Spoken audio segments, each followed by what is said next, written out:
Hi everyone, thank you for joining us today. Welcome to Neurodiversity, Empowering Learning and Employment. This is a total collaboration between Cognassist and FE News. My name is Gavin O'Meara and I'm joined by Dr. Louise Karwowski. And this week we're on Reel 7. Cognition and Neurodiversity, the impacts in education. So Lou, I wonder if you could explore this a bit with me. What is the connection between cognition and neurodiversity? Why does it matter? It's a huge question, isn't it?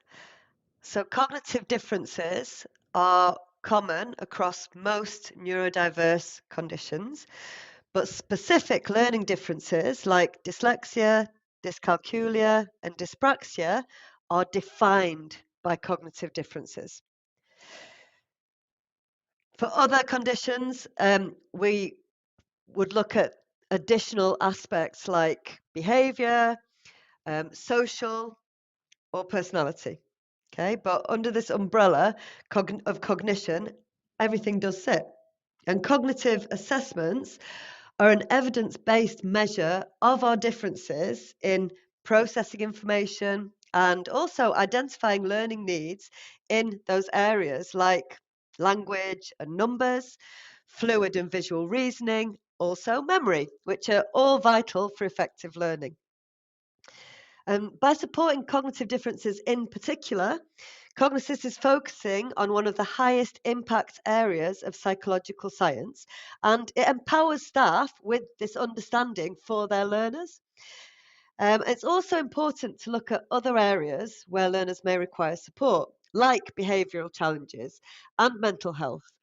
But if a learner experiences fundamental challenges with learning, then that is going to create significant barriers to achievement if they don't get support and reasonable adjustments.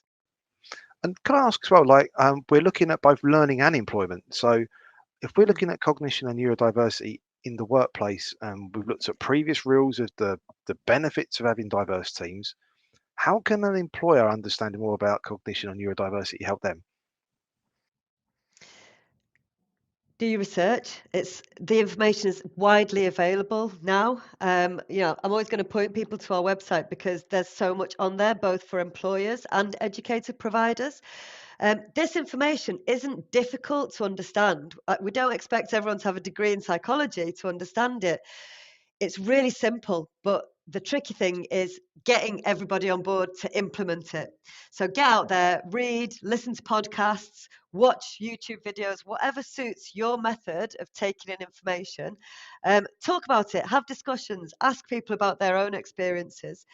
We know that we've seen consistently that research shows cognition has a direct impact on educational attainment and career progression. So, this is something for all of us to understand and get our heads around. Yeah, definitely. When we're looking at previous reels as well around highly productive teams, it's really important for employers to understand how we can, mash teams together and make things work in cool different ways. Oh, brilliant. So thank you for joining us this week. Next week is Reel 8, and we're exploring memory and inclusive learning strategies. So thanks for joining us this week. We'll see you next week. And thanks for joining us on Neurodiversity, empowering learning and employment. See you next week.